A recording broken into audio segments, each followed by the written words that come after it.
Voilà, alors sans plus tarder, je vais vous présenter nos intervenants.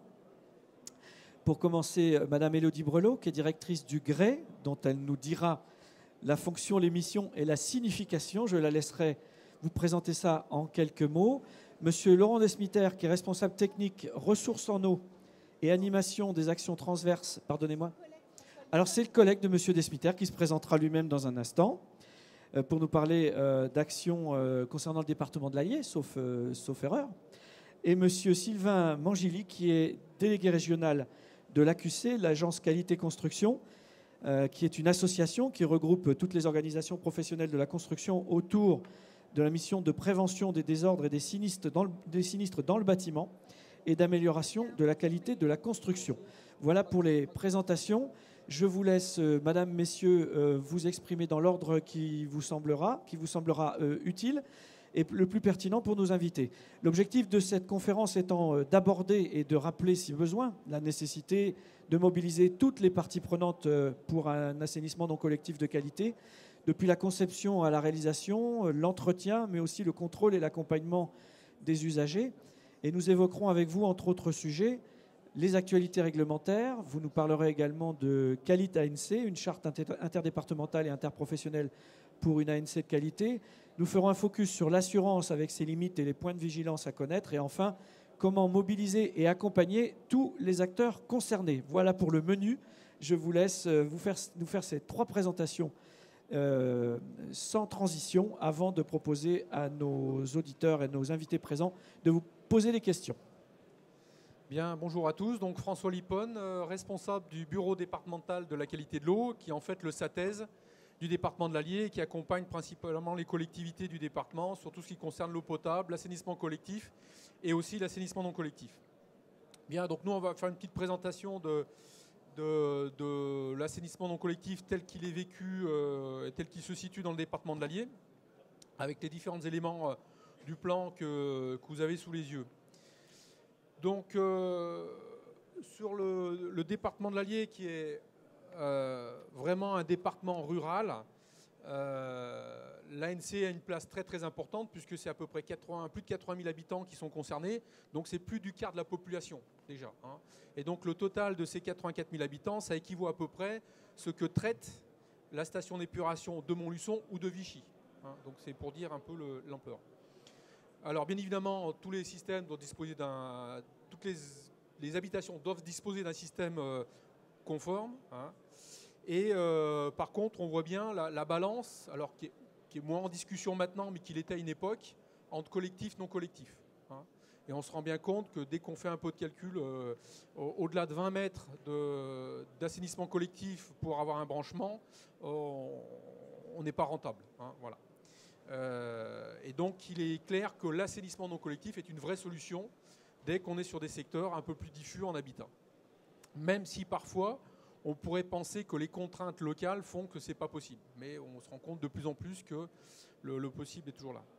Alors, sur le département de l'Allier, globalement, les SPANC sont sont plutôt bien structurés autour des syndicats d'eau potable qui existaient depuis, pour certains, les années 40 hein, du XXe siècle. Et ils ont pris cette compétence quand ça a été une obligation pour les collectivités d'y aller. Donc on a quelques communes qui sont encore indépendantes, hein, donc il n'y en a que 5. Et les agglomérations, elles ont pris les compétences, mais beaucoup plus récemment, et en empiétant d'ailleurs sur les territoires des SIVOM, eau potable et assainissement non collectif, et puis donc 10 syndicats intercommunaux. Sur le département de l'Allier, que ce soit pour l'assainissement collectif ou le reste, c'est principalement de la régie. Il y a très peu de délégations de services publics. Par contre, dans certains cas, il est fait appel à un prestataire, et mon service est prestataire pour une communauté d'agglomération, les 4 communes qui sont citées, et encore cette année, un SIVOM. Voilà. Voilà. Voilà.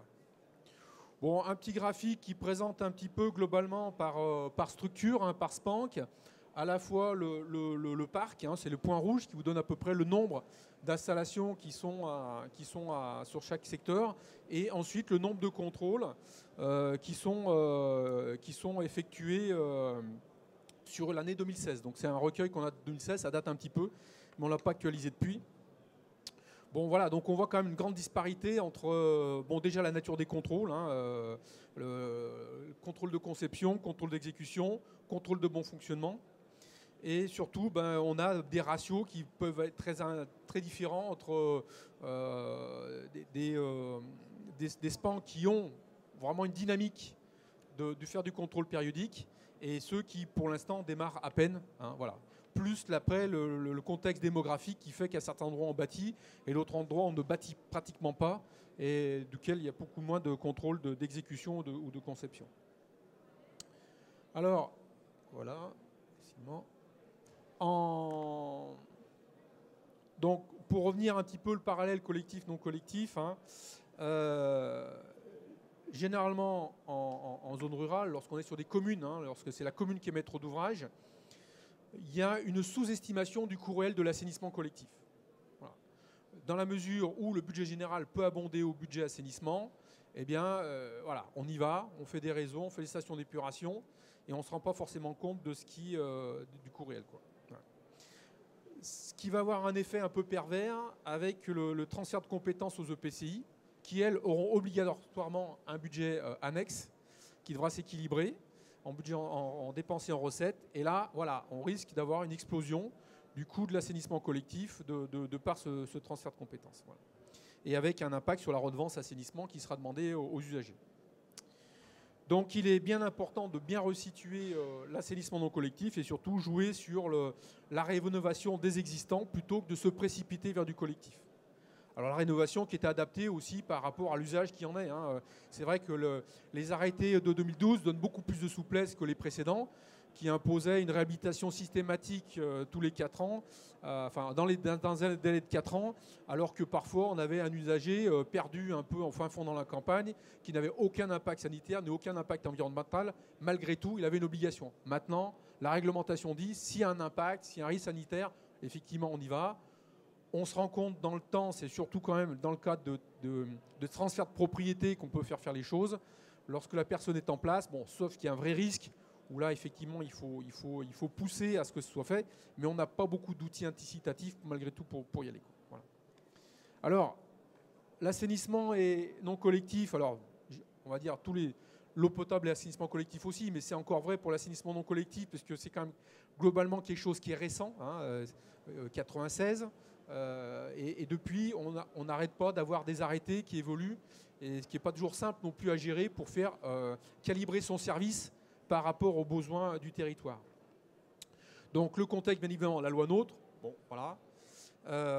L'agence de l'eau, les agences de l'eau qui ont changé leur mode de financement, notamment de la réhabilitation, avec parfois des arrêts brutaux, alors qu'on se rend bien compte que pour aider à la réhabilitation, c'est parfois un travail de 2-3 ans en amont pour convaincre les propriétaires d'y aller.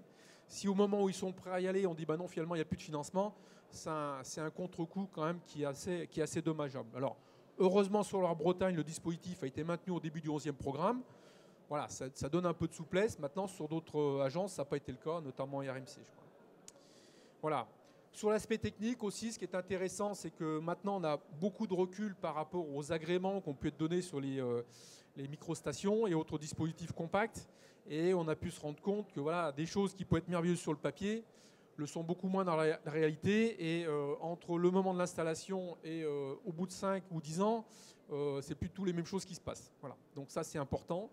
On a aussi des jurisprudences par rapport à des contentieux qui se mettent en place.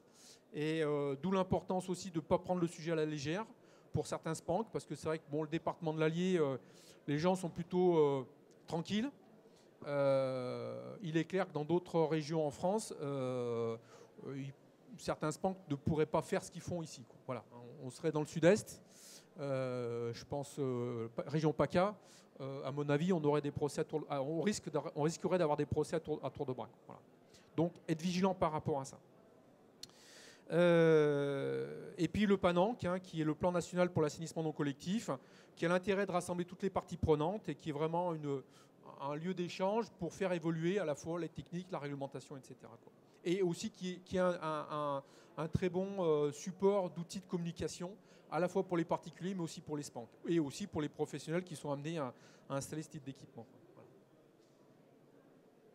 Alors, Moi, je suis allé, voilà, c'est bien. Bon, l'arrêté du 7 septembre 2009 modifié pour les prescriptions techniques. Donc, en cours de révision, notamment l'agrément des filières, puisqu'on a vu qu'il y avait quand même beaucoup de limites sur ce qui avait été, qui a été agréé. Et puis la conception, la réalisation des installations et enfin l'entretien. Donc là, des choses qui sont en train d'évoluer. Donc on attend de voir la suite. Sur donc l'agrément, donc la durée sera beaucoup plus limitée à 7 ans, renouvelable. Et il devrait y avoir une meilleure évaluation des performances. Mais on sait que l'exercice est quand même difficile. Tout dépend quel effluent on prend, comment on le suit, etc. Bon, voilà, c'est toujours un petit peu compliqué.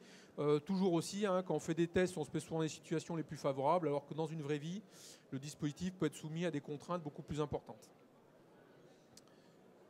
Sur la conceptualisation, donc déjà des ajouts par rapport à la réception des travaux, ce qui n'est pas un mal, parce que souvent c'est fait un peu en catimini.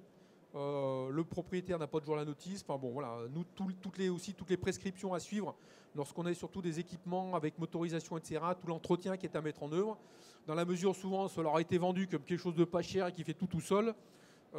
C'est pas à un moment de la réception qui leur dit finalement la vidange c'est tous les 3 mois, l'installation électrique il faut les vérifier tous les 6 mois, etc. quoi.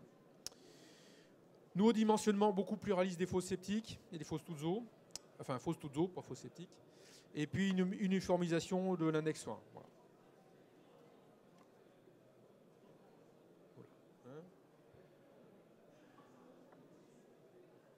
Si j'y vois pas grand chose à distance. Tu veux le faire avancer? C'est bon. Alors, oui. C'est ce que je vais. Oui, d'accord. Sur l'entretien, l'entretien peut être rendu obligatoire sur certaines installations par quelqu'un de compétent. Alors c'est une contrainte supplémentaire pour l'usager, mais c'est vrai aussi que par rapport à des dispositifs complexes, c'est une vraie nécessité parce qu'on se rend compte que pour en avoir suivi nous de notre côté, au bout de 1 an, 2 ans, ça peut ne plus fonctionner du tout, quoi. Et être pire qu'une fosse toute eau, même sans traitement derrière, quoi. Et puis d'un modèle de notice qui soit plutôt uniforme pour éviter enfin que ce soit beaucoup plus simple à l'usage, quoi. Voilà. Donc, après la suite, est-ce qu'il y aura une révision de l'arrêté de contrôle? Ça, c'est autre chose à voir. Bien. Et puis, pour terminer, donc, ce que fait le service, je l'ai dit rapidement, hein, mais donc, on a un rôle d'animateur de réseau sur le département de l'Allier auprès de tous les SPANC. Donc, on les réunit 1 à 2 fois par an pour faire le point sur comment ça fonctionne sur le territoire, les évolutions de la réglementation, les évolutions de la technique, les retours sur les... alors anciennement c'était les assises de l'ANC, maintenant je ne sais plus quel titre ça, mais c'est bientôt à Dijon. Voilà, un lieu d'échange. Essayer aussi d'entrer dans un cercle vertueux pour que les pratiques aussi de SPANC évoluent. Et aussi, parfois, on associe les autres acteurs privés, que ce soit les vendeurs de granulats, les installateurs, les bureaux d'études, etc., les vidangeurs. Voilà. Le travail sur le recueil des données, avec le rapport, le RPQS et les données 6PA qui se sont renforcées. Donc là, il y a un gros travail aussi à mettre en place. La formation du public. Et puis, mon service est aussi prestataire de service dans le cadre concurrentiel pour les SPANC qui n'ont pas d'agent en interne. Et enfin, en lien avec le GREI, la promotion de la charte qualité ANC pour un ANC qualité. Donc on a un département signataire depuis l'année dernière. Voilà. Merci de votre attention. Merci à vous. Donc sans transition, merci pour la vôtre, en tout cas avec le GREI, puisque c'est Madame Brelot qui va prendre la suite. Madame Brelot qui est rompue à cet exercice qui consiste depuis ce matin, puisque c'est la 3e conférence, je voudrais le signaler, à laquelle vous contribuez, et c'est assez représentatif de l'implication du GREI dans ces différents sujets. Vous êtes rompu à l'exercice qui consiste en quelques minutes à nous brosser le portrait et nous faire le tableau, nous planter le décor de notre discussion pour les questions qui suivront peut-être. Bien, merci de dire que j'ai tenu la table et que je ne veux pas sortir, mais j'espère que ce que je vous dirai vous intéressera. Donc, effectivement, je dirige une association qui s'appelle le GREI, c'est le groupe de recherche, animation technique et information sur l'eau, qui est ancré sur la région lyonnaise, qui a été créé pour faire l'interface entre les scientifiques et les opérationnels dans différents domaines de la gestion de l'eau. Et on s'est intéressé à l'assainissement non collectif il y a déjà quelques années, puisqu'on a démarré par des rencontres départementales en 1996, au moment où il fallait mettre en place les SPANC et où les SATES aussi prenaient une compétence SATA pour essayer d'accompagner les territoires pour la mise en place de cette nouvelle compétence. Nouvelle à plusieurs titres, puisque ça fait partie des rares compétences des collectivités où on va embêter le particulier chez lui par rapport à une installation très technique. Et c'est en ce sens-là aussi que c'était assez nouveau. Donc on a animé ce réseau d'acteurs, on fait des conférences, on a eu des groupes de travail qui ont produit un certain nombre de choses. Et au bout d'un moment, finalement, on travaillait entre initiés. Il nous a semblé important de proposer un outil pour une montée en compétences sur les territoires dans le domaine de l'assainissement non collectif. Ce qui fait qu'il y a moins de 2 ans, on s'est engagé dans le lancement d'une charte Qualita ANC, pour un assainissement non collectif de qualité. Ah, pardon. Donc cette charte, on l'a proposée, j'allais dire, aux collectivités et aux professionnels. Et aujourd'hui, vous avez ici la liste des signataires et des porteurs de cette charte Qualita ANC. Donc on travaille avec les fédérations professionnelles, la CNATP, le CINABA, Bureau d'études, la FNSA, entreprise d'assainissement, et le SNEA qui rassemble les CINABA, FNSA, acteurs de l'assainissement. Vous avez plus récemment l'AQC, Agence Qualité Construction, qui nous rejoint dans cette démarche. Vous avez les représentants des usagers avec l'association Confiance et la CLCV. Et ensuite, on s'est appuyé sur les départements qui sont eux aussi porteurs de la stratégie. Et donc, vous avez aujourd'hui 5 départements signataires. Enfin, avec, j'allais dire, le soutien et l'aval de l'Agence de l'eau Rhône-Méditerranée-Corse, de l'ARS et de la DREAL préfecture. Donc la question était... j'allais presque vous demander, je ne sais pas qui est dans la salle et je ne sais pas bien à qui je m'adresse, mais est-ce qu'il y a des collectivités qui sont présentes? Une? Est-ce qu'il y a des entreprises bureaux d'études? Hein? Des entreprises de travaux? Des fournisseurs? Bon. Des particuliers. Alors, nous, ce qui nous a semblé important, c'est d'embarquer tout le monde, déjà ces acteurs-là, qui sont tous acteurs de l'assainissement non collectif, pour travailler pour un assainissement de qualité. Donc, l'objectif, c'était améliorer la qualité et la maintenir dans un contexte qui vous a été présenté avec une baisse des aides financières, donc j'allais dire un certain désengagement financier, mais qui ne veut pas dire un désengagement technique. C'était maintenir la place de l'assainissement non collectif dans l'assainissement des territoires. Et puis, au cœur de tout ça, c'est quand même la satisfaction des usagers, puisqu'en fait, là, on a bien affaire à des particuliers, propriétaires et usagers d'installations, qui se doivent de les faire contrôler, qui se doivent de les entretenir, voire qui se doivent de les réaliser ou de les réhabiliter. D'où notre volonté d'intégrer l'ensemble des corps de métier autour de l'usager. Le deuxième objectif, c'était de valoriser les entreprises qui ont des bonnes pratiques, parce que l'assainissement non collectif est une activité souvent pas principale dans l'activité de la société. Donc il est important qu'il y ait les compétences minimales nécessaires, et il n'y a pas beaucoup de formations dédiées. Donc avoir des compétences attestées sur ce domaine-là nous semblait important, et donc il est important de le faire valoir. Et puis enfin, notre objectif en animant la charte, c'est de travailler à l'harmonisation et l'amélioration des pratiques de chacun des professionnels. Je crois que je vous l'ai déjà dit, on a mobilisé tout le monde pour écrire cette charte, pour définir les engagements qu'on allait demander aux adhérents. Et on a mis en place un comité de suivi, puisque être charté, ça veut dire montrer patte blanche sur un certain nombre de critères que nous avons l'ambition de vérifier régulièrement. C'est-à-dire qu'une entreprise chartée respecte un certain nombre de critères et d'indicateurs. Donc, pour faire cette charte interprofessionnelle, interdépartementale, il était quand même nécessaire de clarifier quelles étaient les professions visées. Donc, dans le processus complet, on a visé les bureaux d'études pour la conception. On a visé les entreprises de travaux publics et installateurs qui vont installer les équipements chez les particuliers. On a visé aussi l'entretien, donc à savoir les entreprises de vidange. Et de plus en plus, il y a de la maintenance sur un certain nombre de filières. Donc on ouvre aujourd'hui sur un nouveau métier d'entretien maintenance des installations d'assainissement non collectif. Et puis enfin, les SPANC eux-mêmes, les services publics d'assainissement non collectif, qui sont des services publics et qui ont des obligations aussi vis-à-vis de leurs usagers. Et il nous semblait essentiel de demander aux entreprises de travailler correctement, mais aussi aux services publics de travailler correctement vis-à-vis de leurs usagers. Donc les SPANC avec leur mission de contrôle évidemment, mais aussi très souvent d'accompagnement et de communication auprès des usagers. Et puis ils peuvent parfois avoir des compétences optionnelles, notamment pour l'entretien ou pour l'animation d'opérations collectives de réhabilitation par exemple. Donc il était important qu'eux aussi soient vertueux dans leur pratique. Ce qui nous a permis de monter un réseau interprofessionnel autour de l'assainissement non collectif. Je vais passer assez rapidement sur les engagements spécifiques de chaque corps de métier. Mais je vais pas tout lire, mais pour les bureaux d'études, ce qui nous semblait important, c'est déjà de s'assurer qu'ils avaient une assurance décennale. Ça paraît évident, mais finalement, être assuré en décennale pour nos activités spécifiques, parfois ça mérite de refaire un petit point. Et on en parlera plus sur la technique, mais le côté assurantiel est extrêmement important.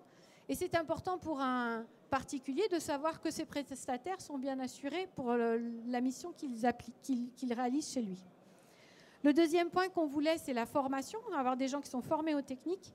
Et dans le cadre de la charte, on leur demande des retours d'expérience. On leur demande chaque année 5 attestations de bonne réalisation d'études qui peuvent être produites soit par des usagers, soit par des SPANC, pour qu'on s'assure que les clients finaux et les partenaires qui les contrôlent sont satisfaits de leur travail. Et puis le troisième point important, je dirais, c'est la qualité de leur rapport, puisqu'en fait, lorsqu'ils font une étude en assainissement non collectif, normalement, le bureau d'études doit proposer plusieurs scénarios, plusieurs alternatives, et aider l'usager, le particulier, à choisir. Mais il ne doit pas imposer une filière. Donc on est aussi très vigilant sur les rapports qui sont proposés. Donc le comité de suivi fait ce travail de validation de la demande d'adhésion au regard d'un certain nombre de pièces, dont celle-ci. Et donc aujourd'hui, nous avons 23 professionnels, bureaux d'études adhérents. On a démarré il y a 1 an et demi, qui couvrent en grande partie la région Rhône-Alpes et un peu plus sur les départements limitrophes.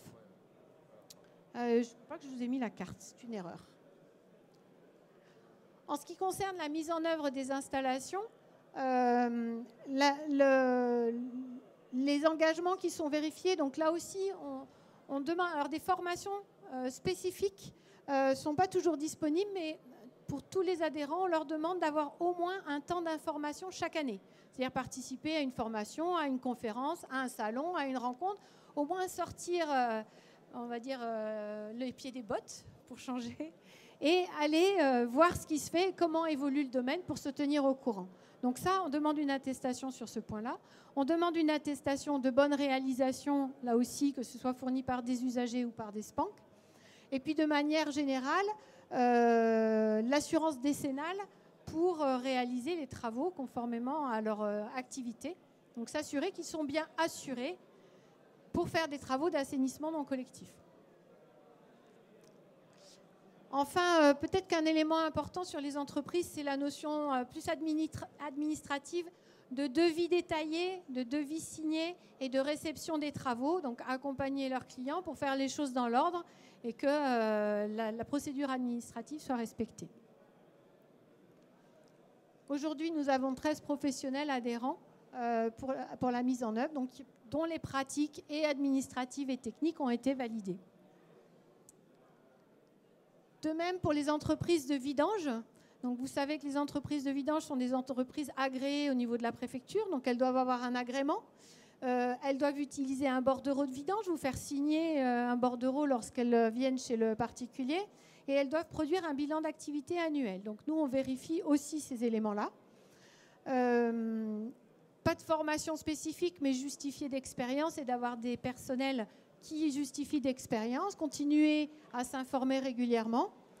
Et puis enfin, pareil, devis détaillé, signé, appliquer le bon taux de TVA en fonction du client et en fonction de l'activité, et être transparent sur l'endroit où les matières vidangées vont être dépotées, puisque celles-ci doivent aller sur une station d'épuration conforme et qui peut les accueillir.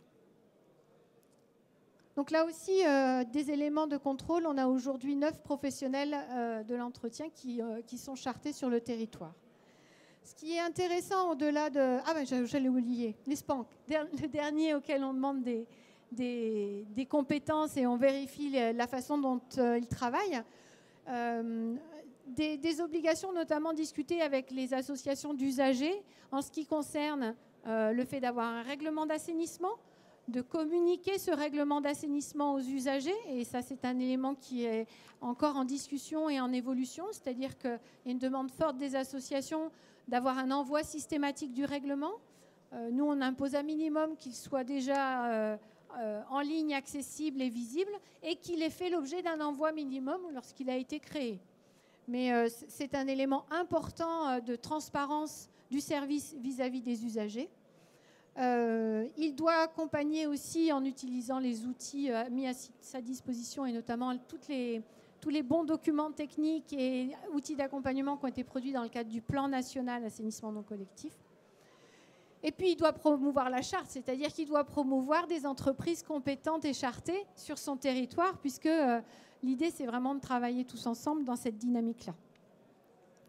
Donc l'interprofessionnel, on le voit, il est profession par profession, mais il est aussi dans le travail collectif sur l'ensemble de la chaîne d'acteurs, et que l'usager qui est au cœur de tout ça, il ne soit pas perdu à savoir par qui il doit commencer, qui il doit contacter, quand est-ce que le SPANC doit venir faire un contrôle de conception, un contrôle de réalisation au moment où l'entreprise est sur sa parcelle.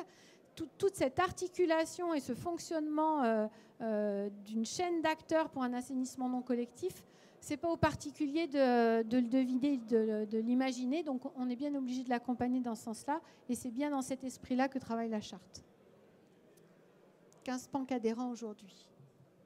Donc on est en 1 an et demi, on est assez content du succès rencontré par la démarche, même si finalement pour un service payé pour être adhérent, il ne comprend pas forcément. Pour une entreprise, faire 5 attestations, ce n'est pas facile tous les jours. Mais on voit des évolutions dans les pratiques, dans les devis, dans les rapports d'activité qui font que cette charte elle a un effet positif dans l'évolution des pratiques sur le territoire. Comme je vous le disais, on élargit la charte aux entreprises d'entretien et maintenance qui ont un métier un peu différent des entreprises de vidange. On accompagne les SPANC sur l'élaboration, la révision de leurs règlements. Et puis, on a un gros sujet qui est récurrent depuis le début, c'est la question assurantielle. Avoir une assurance décennale, ok, mais qu'est-ce qu'elle couvre?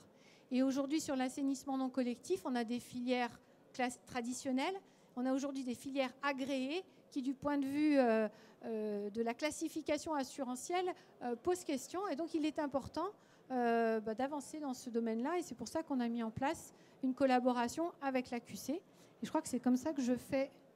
Ah ben non, avant de vous donner la parole, je vous dis qu'il faut que vous adhériez. Il faut adhérer à la charte. Il faut faire évoluer les pratiques. Il faut avoir le plaisir de faire partie d'un réseau qui permet de monter en compétences, qui permet d'être informé sur les actualités de l'assainissement non collectif, qui permet aux entreprises de se démarquer par rapport à celles qui ne sont pas qualifiées. Et donc, j'espère qu'à l'occasion de cyclos ancrés dans l'Allier, on aura un certain nombre d'entreprises ou de SPANC qui viendront nous rejoindre et qui viendront montrer qu'ils savent faire de l'assainissement non collectif. C'est ça ce que j'avais à dire. Merci beaucoup Madame Brelot, merci pour cette illustration détaillée de ce mouvement de professionnalisation qui est en cours sur cette problématique de l'assainissement non collectif qui n'est plus de loin maintenant le parent pauvre, je dirais, de l'assainissement ou une espèce de zone grise avec peut-être encore quelques tolérances selon les territoires, on l'a bien compris Monsieur Lippon, mais en tout cas on voit bien là une démarche extrêmement structurée, très professionnelle justement pour professionnaliser encore ce métier et ces métiers, puisqu'en fait ça regroupe un certain nombre d'acteurs que vous avez cités à l'occasion de votre présentation. Pour terminer ce tour d'horizon, Monsieur Sylvain Mangili, vous êtes délégué régional de l'AQC. Je vous ai présenté tout à l'heure l'agence qualité construction. Compte tenu du temps qui nous est imparti, je vous laisse nous faire part de votre présentation et nous ferons appel tout de suite aux questions dans la salle pour le temps qui nous restera. Merci beaucoup. Bonjour à tous. Alors j'ai une petite question avant de commencer parce qu'effectivement vous avez vu le grès 3 fois a priori, vous connaissez forcément BDQE. Est-ce que vous connaissez l'AQC, l'agence qualité construction? Allez, j'ai bien fait de venir du coup. Vous allez avoir la totale, je vais devoir rester un peu plus longtemps, je suis désolé. Alors, je vous rassure tout de suite, l'AQC, c'est une association loi 1901, à but non lucratif. Donc déjà, j'ai rien à vous vendre, tout va bien. Et en fait, on est un organisme, lié de la loi Spinetta de 78, donc on a été créé en 82. Et dans la foulée de cette loi, instaure un certain nombre de choses. La dommage ouvrage, le contrôle technique, et l'idée d'une association qui fait de l'observation des désordres. Alors pas pour pointer du doigt une profession, un produit, une mise en œuvre, mais par contre pour après en faire de la prévention. Et donc c'est ce rôle-là que nous avons. Et vous voyez, on regroupe en notre sein 45 organisations professionnelles et on essaye d'avoir tous les maillons de la chaîne de la construction, du bâtiment. Donc ça passe aussi bien, alors je crois que le pointeur ne fonctionne pas sur l'écran, donc ça passe aussi bien par les maîtres d'ouvrage, alors on va dire qu'ils soient professionnels comme la FPI, les promoteurs, les aménageurs, ou particuliers, par exemple le réseau ADIL, l'ANA ou ANC. On passe aussi bien sûr par ceux qui mettent en œuvre, donc par exemple CAPEB, FFB, pour ne parler qu'eux, les maîtrises d'œuvre, donc que ce soit l'engineering, que ce soit les économistes, les architectes. On met bien sûr les industriels via la IMCC, les bureaux de contrôle via le COPREC. On a aussi la FFA, Fédération Française de l'Assurance, donc effectivement, l'assurance, des fois, on oublie que c'est un des maillons de la chaîne de la construction, ou alors quand on s'en rappelle, c'est mauvais signe en fait, c'est un peu trop tard. On a des experts en construction, puis on a bien sûr des qualifications, des certifications, donc comme par exemple Calibat, Qualitel, OPQBI. Les centres techniques, très importants aussi, CEREMA que vous connaissez, le CSTB aussi, ou l'INES, sur d'autres technologies. L'État, bien entendu, un certain nombre d'autres acteurs aussi, je ne vais pas tous vous les mentionner. Alors notre but, effectivement, c'est de faire de l'observation. Donc on a 4 dispositifs d'observation. Le premier, le plus ancien, c'est le dispositif SICODES, pour système de collecte des désordres. Donc là, si vous voulez, on fait une cartographie des désordres en France. Donc c'est vraiment un traitement en fréquence et en coût. On a 25 000 expertises par an qui nous sont remontées et on les traite. Je vais vous en montrer un petit peu plus après. Dispositif alerte, donc là c'est les sinistres sériels. Sériel, c'est quoi? C'est un produit, un procédé qui dans 50-60% des cas va aboutir à un problème. Donc là on essaye d'attirer l'attention, de sonner la sirène d'alarme très très tôt. Et on a à peu près 3000 rapports complets qu'on essaye de décortiquer pour voir si effectivement il y a des sériels ou un problème particulier.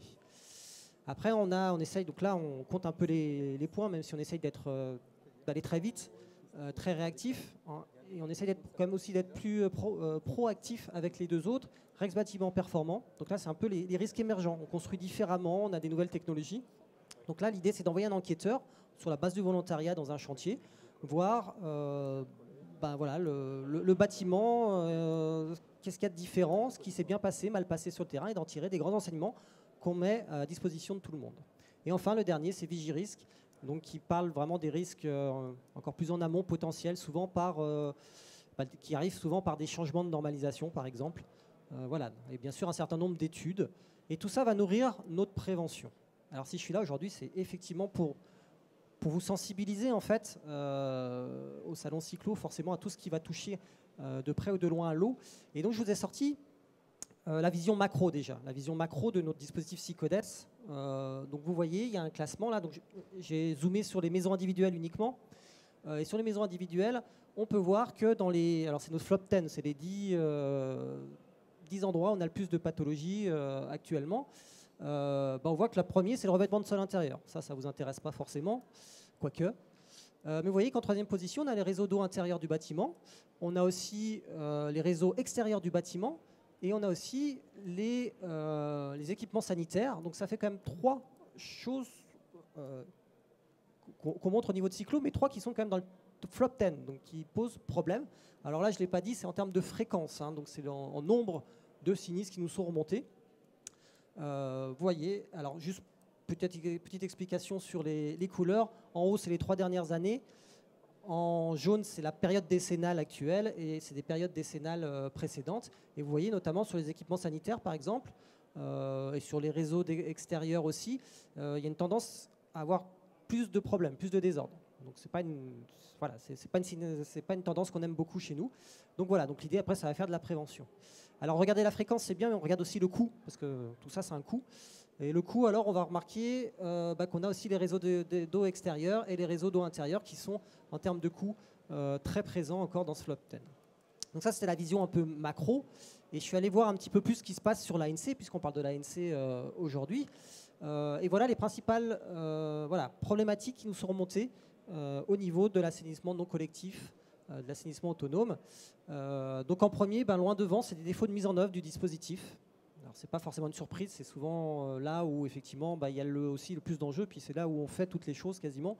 Donc c'est là où il y a le plus de risques. Alors en bleu, ce sont en pourcentage effectif, donc en nombre de sinistres. Et en orange, c'est en coût. Ah non, pardon, c'est tous les deux. Excusez-moi, je me suis trompé. Le coût, on le verra après. En bleu, donc c'est l'effectif sur les 5 dernières années et en orange, les 10 dernières années. Donc on voit effectivement défaut de mise en œuvre du dispositif avec donc une légère amélioration, donc ça c'est bon signe quand même, mais qui est largement en tête. Après, on a des problèmes d'engorgement du dispositif qui d'ailleurs ont tendance à augmenter un peu. Donc on peut se poser des questions. On a des problèmes d'écrasement de fosses en matière plastique aussi, qui arrive en 3e position. Alors, il y en a un gros autre cause où là, il faudrait aller creuser exactement pour voir toutes les différentes choses. Après, on a des défauts de ventilation aussi, encore avec 8% sur les 5 dernières années, donc ça reste quand même beaucoup. On a des problèmes de terrain non adaptés, donc des problèmes de perméabilité par exemple. On en a aussi encore beaucoup. Et on a aussi encore des attaques de chimiques d'une fosse en béton à hauteur de 5%. Donc vous voyez, voilà, c'est les principales causes de sinistres qui nous sont remontées via notre observatoire. Et effectivement, voilà, je vous ai mis le coût des réparations, donc le coût du sinistre. Et on voit, alors, ça arrive dans le même ordre. Il n'y a pas de grand chevauchement. Il peut en avoir des fois, par exemple, quand nous, sur on a des problèmes de fondation, par exemple, effectivement, on en a peu en fréquence, mais beaucoup, ça coûte très cher en coût. Pour l'assainissement collectif, ça reste relativement, ça reste dans le même ordre. Après, par contre, on peut voir quand même qu'il y en a certains qui augmentent en termes de coûts. Dans les 5 dernières années, par exemple, les attaques chimiques d'une fosse en béton, les terrains non adaptés qui augmentent beaucoup. Et puis aussi les engorgements de dispositifs, encore une fois. Voilà, donc ça nous donne des tendances et ça nous donne bien sûr les endroits où il faut aller faire de la prévention. Alors justement, tout ça, c'était aussi pour vous sensibiliser aussi, vous professionnels, parce que vous avez bien compris que quand on a des désordres comme ça, ça a été traité au niveau assurantiel, voire au niveau judiciaire, et dedans, vous avez une part de responsabilité. Et je voulais vous rappeler cet article très important du Code civil, le 1792, et je vais vous le lire même. Tout constructeur d'un ouvrage est responsable de plein droit envers le maître ou l'acquéreur de l'ouvrage des dommages, même résultant d'un vice du sol, qui compromettent la solidité de l'ouvrage ou qui, l'affectant dans l'un de ses éléments constitutifs ou l'un de ses éléments d'équipement, le rendent impropre à sa destination. Alors ça, c'est lourd de conséquences pour vous. Il faut vraiment que vous l'ayez en tête à chaque fois que vous faites quelque chose. Alors j'ai mis des mots en rouge. Alors moi, je ne suis pas assureur, mais eux, ils maîtrisent beaucoup plus ça, mais j'ai mis quelques mots en rouge qui me semblent très très importants à avoir en tête. Le premier, c'est tout constructeur. Et la notion de constructeur, certes, c'est celui qui met en œuvre l'entreprise qui est en première ligne, mais pas que. Tout constructeur, c'est aussi celui qui va concevoir, celui qui installe bien sûr, mais peut-être aussi celui qui va entretenir, qui va intervenir après, qui va faire des réparations. Voilà, donc il y a vraiment le tout constructeur, il faut le prendre au sens large. Très très large. Et la jurisprudence est d'ailleurs de plus en plus large sur le domaine. Responsable de plein droit, ça c'est aussi extrêmement important. J'aurais même pu commencer par ça. Parce que responsable de plein droit, c'est-à-dire, il y a quelqu'un, un particulier qui a un problème, il fait appel à sa dommage ouvrage. Si le problème est avéré, il va avoir les moyens de pouvoir réparer rapidement.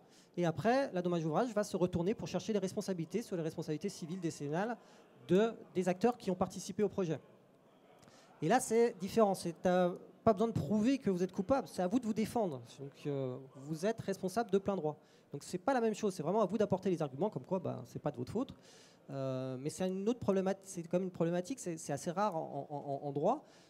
Pour le coup, là, c'est vraiment à vous de montrer que vous n'êtes pas responsable. Donc, c'est très très lourd. Vous êtes présumé responsable d'entrée. Même résultant d'un vice de sol.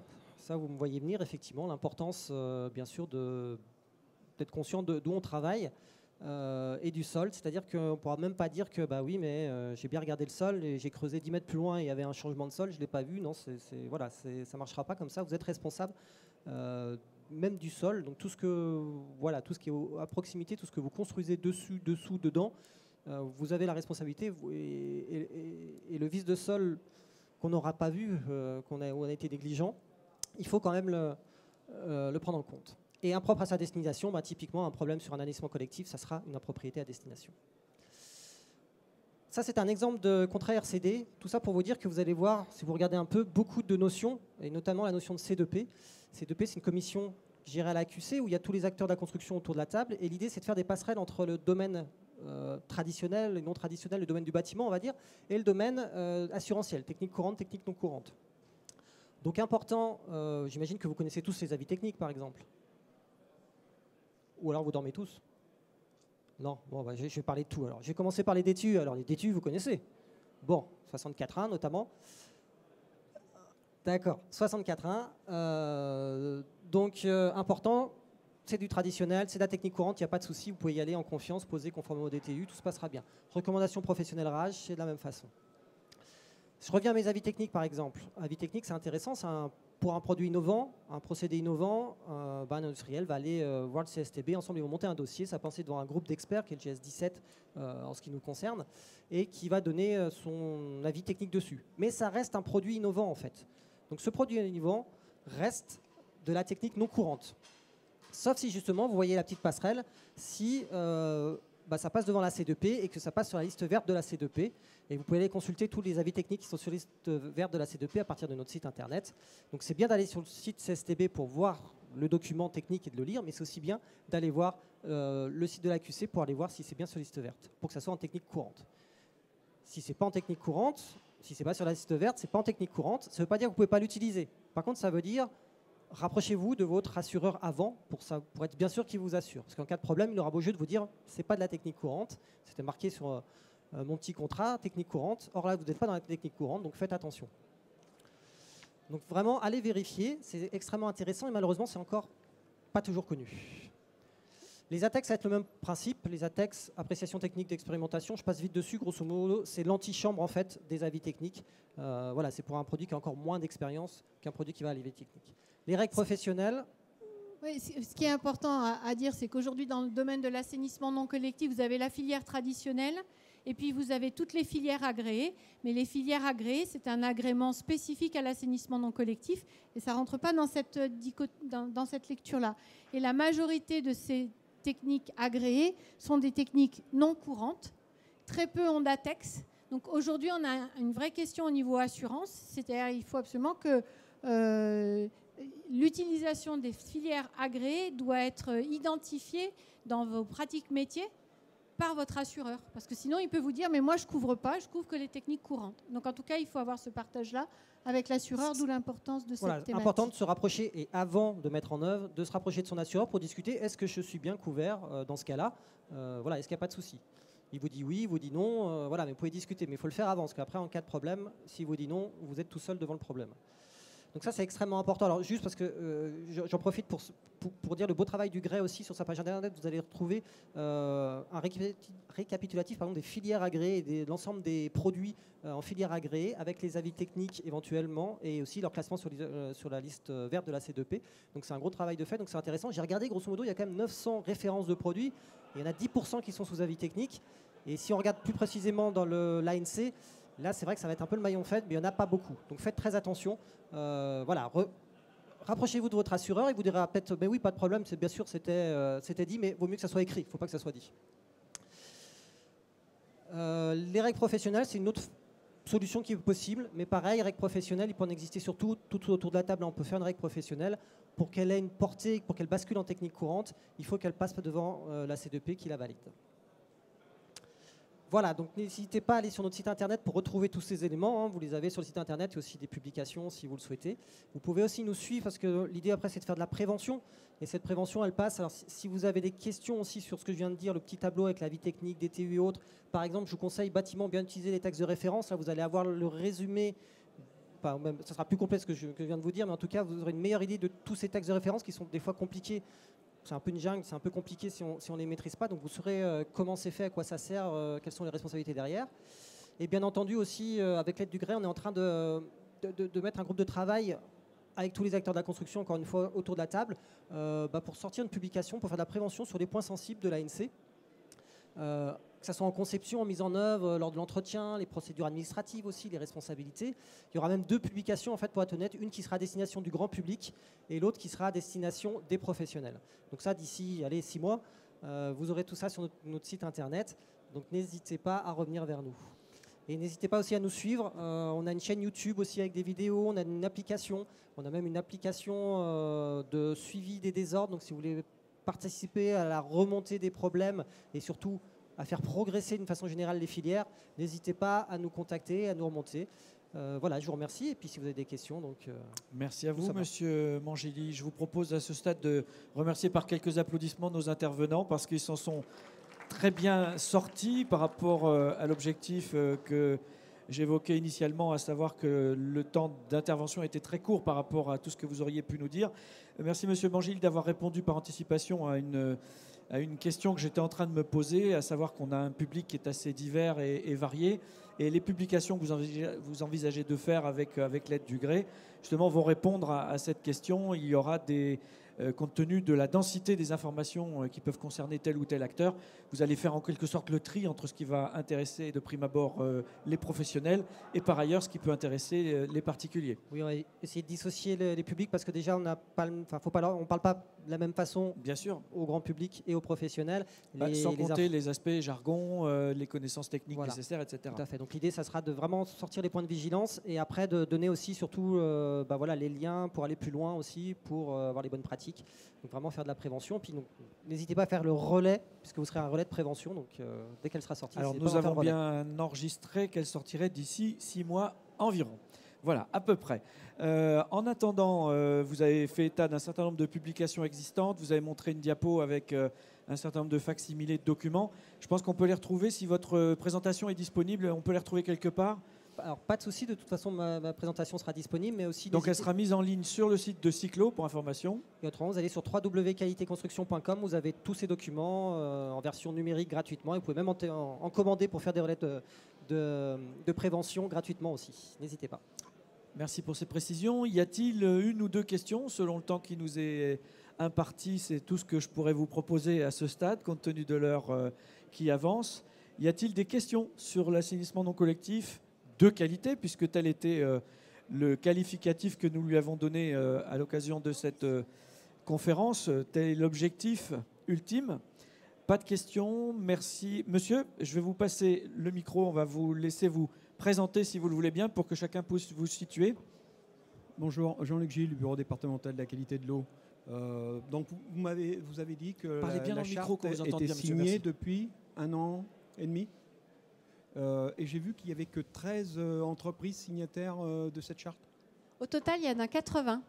Ouais. Il y a 80 entre les SPANC et les entreprises. D'accord. Mais il y a eu une centaine de demandes, donc 80 qui ont été validées. Et il y a des entreprises signataires dans l'Allier? Est-ce qu'il y a des... Pas encore. Mais on compte sur vous, monsieur du BDQE, je compte sur vous. Parce qu'en fait, que... la charte, on fait signer les SPANC et on a la signature des départements. Mais la meilleure façon de la porter, c'est bien que les acteurs publics les portent auprès des entreprises. Justement, c'est ce qu'on fait. On sert un peu de VRP là, pour la charte. Oui. Sauf que c'est assez difficile à faire passer au niveau des entreprises parce que la garantie décennale est un frein, je pense, parce que c'est un coût énorme pour l'entreprise. Oui, mais... et que certaines entreprises préfèrent même éventuellement refaire en cas de litige que de payer un assainissement. Parce que l'entreprise qui travaille parfaitement, des problèmes de litige, elle en a très peu. Donc, la garantie, c'est un coût. Après, il y a l'adhésion, ça c'est ridicule. Mais la garantie, je pense que c'est un coût. Et je comprends bien qu'on ne peut pas s'en passer. Oui, vous ne devriez même pas être au courant qu'elles ne sont pas assurées. Enfin, c'est quand même... et effectivement... Sauf que c'est un grand nombre. Parce que vous avez beaucoup de gens qui se sont installés comme ça, d'anciens agriculteurs, et ceux-là, non, rien. Alors, on ne va pas le nier, effectivement, ça existe. Par contre, je vous ai présenté un article qui est issu du Code civil. Alors moi, je ne suis pas juriste, je ne suis pas assureur, mais je dirais rien que ça, Code civil. Ça veut dire que les responsabilités vont très loin. Et après, se dire, oui, on va refaire le travail. Bon, j'aurais travaillé pour rien, j'aurais travaillé 2 fois, j'aurais travaillé pour rien, mais OK.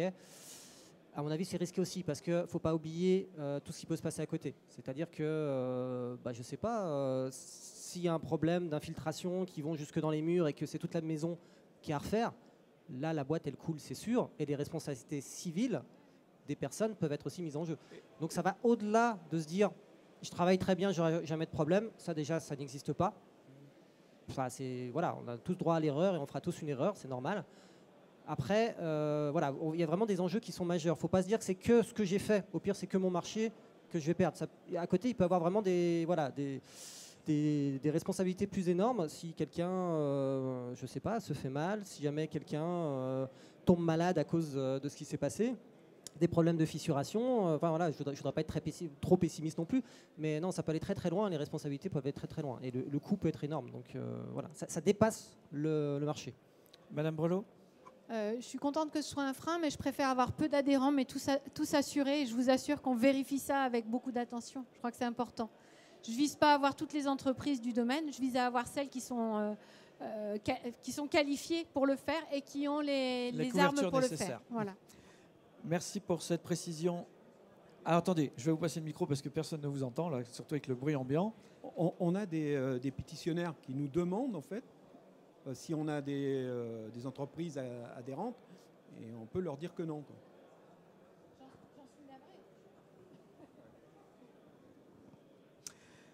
Merci monsieur pour cette question. C'est un retour de terrain et du vécu qui nous permet justement d'illustrer la réalité. Et c'est pour ça que je suis venue faire la promo ici, voilà. pour que la prochaine fois vous ayez des entreprises chartées. Donc tout est bien qui finit bien, puisque tel était l'objet justement de cette table ronde à laquelle ont participé Madame Brelot, Monsieur Lipone et Monsieur Mangili, que je vous propose d'applaudir encore une fois, en vous remerciant au passage pour votre présence et votre venue dans cet espace conférence. Merci à tous. J'invite ceux qui seraient concernés ou intéressés à rester parmi nous, puisque nous allons terminer cet après-midi avec la tenue d'une table ronde consacrée au financement de la politique de l'eau. J'imagine qu'elle intéressera un certain nombre d'élus ou de représentants de collectivités. En tout cas, seront présents à cette table ronde des élus justement de différentes collectivités du territoire, ainsi que le directeur et le président de l'agence de l'eau, entre autres témoins, représentants de la Caisse des dépôts également concernant les financements de longue durée, et enfin le directeur du pôle DREAM eau et milieu pour ceux qui connaissent. Merci à vous de votre présence, merci à ceux qui nous rejoignent à l'instant, et bonne fin de journée à tous les autres.